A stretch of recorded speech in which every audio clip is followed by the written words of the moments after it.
મૂળિયા રસ્તે પગલા પાડે માટીમાંથી મૂર્તિ ક્યારે કાઢે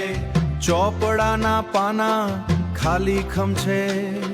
ખાલી ખમી ખમ છે પણ બેંક વાળાની નજર કેમ તંગ છે ઇનપુટ તો લીધું પણ આઉટપુટ ક્યાં ગયું ટેક્સના વમળમાં આખું વરસ વહી ગયું જીએસટી નો સૂરજ ઉગ્યો ને સાંજ પડી કમ્પોઝિશનની ગાડી લઈને દુનિયા આખી દોડી 12 કરોડની માયા જાળ છે પણ આઈટીસી ના મળે એ મોટી ઢાલ છે વેપાર વધે પણ બેંકમાં સિલક ઘટે ટેક્સનો ભાર વેપારીના